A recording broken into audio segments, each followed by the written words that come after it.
Shavua Tov, les Koulam, bonsoir à toutes et à tous, infiniment heureux de vous retrouver pour partager avec vous le Chitat du jour. Aujourd'hui nous sommes le Yom Shvi'i, oui, le 7e jour de la semaine, Yom Shabbat Kodesh. Nous sortons de ce Shabbat et nous avons étudié aujourd'hui le Chitat qui correspond au Yutret Adar, 18 Adar, 5786.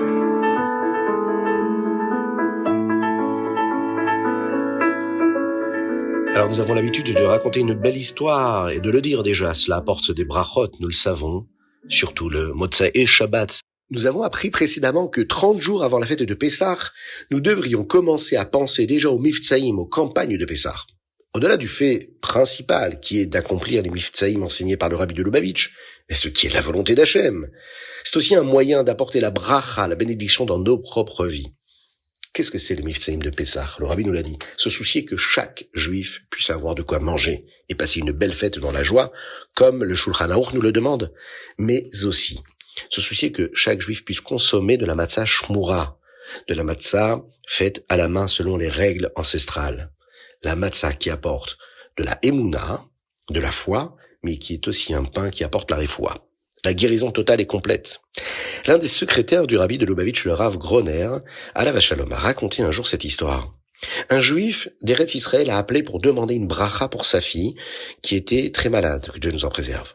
À côté du nom de la jeune fille, le Rabbi a écrit les mots « Azkir al-Hatzion », « Je prierai au Ohel », comme il avait l'habitude d'écrire en général lorsqu'on lui demandait une bracha. À côté du nom du père, le Rabbi a écrit « Participe-t-il au Miftsaïm » avec un point d'interrogation.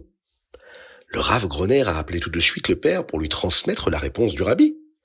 Et là, le père a rappelé peu après pour dire qu'il faisait les Miftsaïm au Bet Rabad le plus proche. Quelques jours plus tard, le Rabbi a demandé au Rav Groner de prendre des nouvelles de la jeune fille. Et l'homme a répondu au Rav Groner que c'était un miracle et que la fille allait beaucoup mieux. Lorsque le Rav Groner rapporta cela au Rabbi, celui-ci a dit « Voyez ce que les Miftsaïm peuvent accomplir. Le fait de faire Miftsaïm, cela apporte toutes les brachot que l'on peut et que l'on doit recevoir dans notre vie. »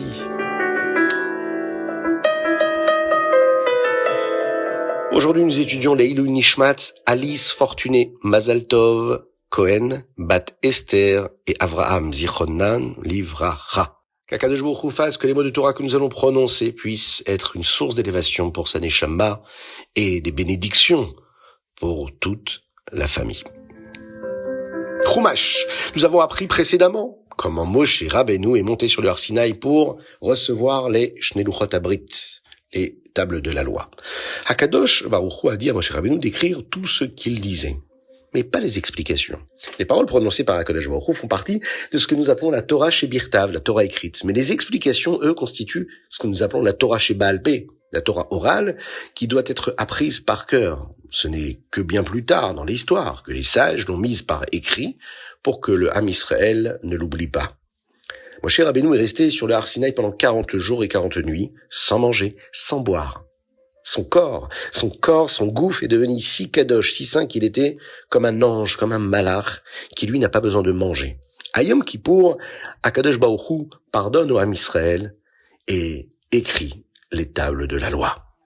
Moshe Rabbeinu descend ce jour-là du Har Sinaï, portant les nouvelles tables de la loi. Il ne réalisait pas que, puisqu'il était devenu si kadosh, son visage rayonnait. Les Juifs avaient peur de s'approcher de lui. Rashi nous explique d'ailleurs qu'on voit ici l'effet puissant d'une faute sur un Juif, une avéra.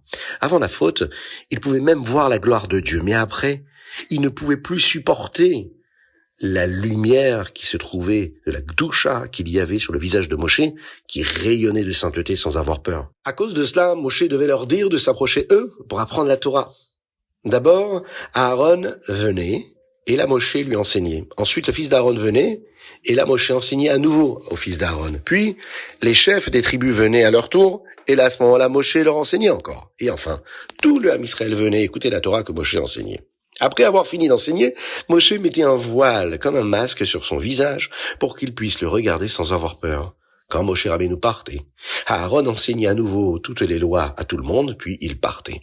Ensuite, les fils d'Aaron enseignaient à leur tour, puis partaient. Et enfin, les chefs de tribu, eux, répétaient la Torah de sorte que tous les Juifs entendaient la Torah 4 fois. Moshe Rabbeinu portait le voile tout le temps, sauf lorsqu'il allait parler à Dieu ou lorsqu'il allait enseigner aux Juifs la nouvelle Torah qu'ils venaient d'entendre.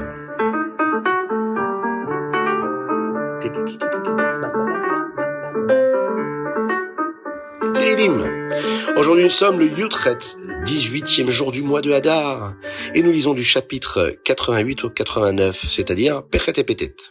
L'un des sujets abordés dans le chapitre 89 est la manière dont Dieu a confié la royauté, la Mloucha, au roi David Amelech et à ses enfants.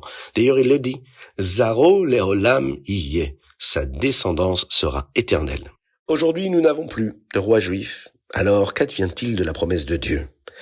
Comme Mashiach descend du roi David, la promesse d'Hachem envers David est réellement éternelle. Et nous verrons Bezrat Hachem très rapidement que notre roi Mashiach est issu de la famille de David Amelech, Bekarov Mamash. Tania, l'écoutez Amarim, nous sommes dans le chapitre 35. Dans le Tania d'aujourd'hui, le Rabbi Shlomo Zalman nous en dit plus sur la raison pour laquelle nous avons besoin spécifiquement d'une mitzvah pour que la présence de Dieu puisse résider en nous comme une flamme qui brûle sur une bougie. Que signifie le fait que la Shrina d'Akadosh Baruch Hu réside quelque part? Ashrahat Ashrina. Hachem n'est-il pas partout dans le monde, en haut, en bas, partout à la fois? Alors, le Rabbi Shlomo Zalman nous explique que la Ashrahat Ashrina signifie qu'Akadosh Baruch Hu y est plus révélé. Cela ne peut se produire que s'il n'y a rien qui fasse obstacle à la révélation d'Akadosh Baruch Hu. C'est pourquoi seuls les mitzvot peuvent emmener la Ashranat Ashrina. La Shrina ici dévoilée, même une âme, même une neshama ne peut pas le faire seule. L'âme, elle, c'est comme celle d'un tzaddik, Une fois qu'elle est dans notre corps, elle sait qu'elle est une âme et elle se sent un peu séparée de Dieu. Cela fait obstacle à la révélation de Dieu. Les mitzvot que Kadosh Baruch Hu nous a donné, c'est le Ratzon Aboré, la volonté de Dieu. Elles nous permettent de dévoiler Dieu. Lorsqu'un juif accomplit une mitzvah, la seule chose présente, c'est la volonté d'Hachem.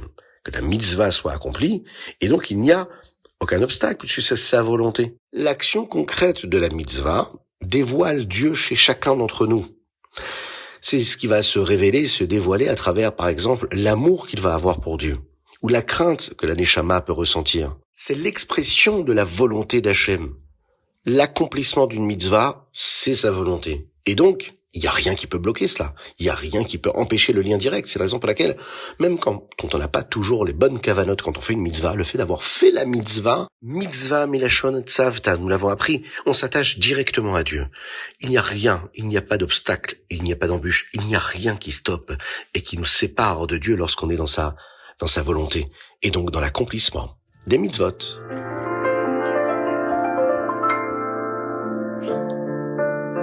Ayom Yom, Yutret Hadar, 18 Hadar. Nous commencerons par le premier Hadar, Hadar Aleph. Si l'on boit et que l'on mange, eh bien on doit faire bien sûr une bracha, avant, mais aussi après. Les mots varient si nous buvons du vin ou du jus de raisin, ou si nous mangeons par exemple des fruits qui font partie de ce que nous appelons les Shiva Minim, les 7 espèces. Et dans le Hayom Yom d'aujourd'hui, le Rabbi nous donne le bon texte pour faire cette bénédiction correctement, la bracha Harona. Si nous buvons du vin et nous mangeons des fruits, des Shiva Minim, des 7 espèces, alors la fin de la bracha Harona sera différente. Le texte est un peu différent. Nous dirons Baruch ata Hashem al haaretz ve'al peri hagafen ve'aperot, au lieu de dire ve'al aperot. Dans le Hayom Yom du 18 Adar 2, le Rabbi Marash ici est rapporté, puisqu'il écrit dans un Mahamar que nous devons étudier chaque jour une partie du Chumash avec Rashi, ce que nous faisons Baruch Hashem aujourd'hui, c'est-à-dire le Chitat. Et bien qu'il existe de nombreuses explications sur le Chumash, Rashi lui contient ce que nous appelons la Trouma, c'est-à-dire la partie la plus spéciale de la façon dont le sage explique la Torah. Cela concerne la Torah Shebirtav, la Torah écrite. Une personne doit aussi avoir un programme pour étudier la Torah chez Baal Peh, la Torah orale. Tout le monde doit étudier au moins une Masechet, c'est-à-dire un traité de Gemara par an. C'est ce que nous dit ici le Hayom Yom. Une personne a écrit un jour une lettre au Rabbi de Lubavitch disant qu'elle avait un cours de Gemara, mais que l'étude était assez difficile à comprendre. Alors elle s'est arrêtée. Le Rabbi lui a dit qu'il serait bon de reprendre son cours. Il est vrai que ce sera difficile pour lui et que cela le dérangera de ne pas comprendre parfois.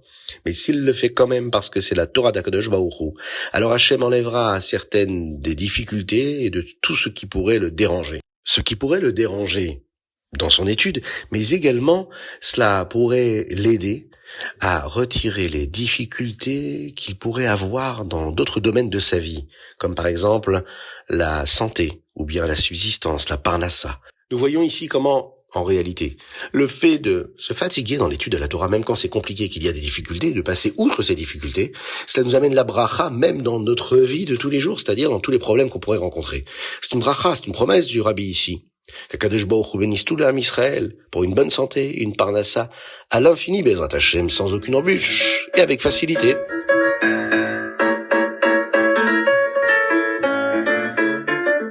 Rambam Ilchot Brachot, chapitre 7. Le Rambam nous enseigne les lois qui concernent le Derech Eretz dans la Seouda, c'est-à-dire la manière polie et humaine d'agir lors d'un repas. Par exemple, on ne doit pas regarder quelqu'un d'autre qui mange, ni regarder son assiette. Pourquoi ? Eh bien pour ne pas l'embarrasser. Il y a une autre loi qui est qu'on ne doit pas jeter de la nourriture ou de la gaspiller. Maltashrit. Chapitre 8. Nous apprenons les bénédictions sur les aliments en dehors de Mezonot ou Motzi.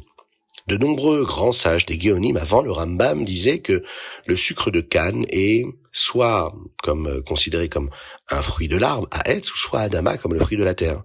Et le Rambam dit que ce n'est pas un fruit et que nous devons faire Sheakol, comme du sucre. Si nous mettons de la nourriture dans notre bouche sans avoir fait la bracha, le Rambam nous donne ici toute la procédure qu'il faut respecter pour attraper cela. Chapitre 9.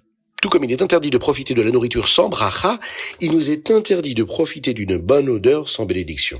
D'ailleurs, nous faisons la bracha, Boremine Vesamim, quand nous faisons la Havdalah, et c'est à ce moment-là que nous profitons de l'odeur. Il y a certaines odeurs sur lesquelles on ne fait aucune bénédiction, comme les odeurs qui proviennent par exemple de la Avodah Zara.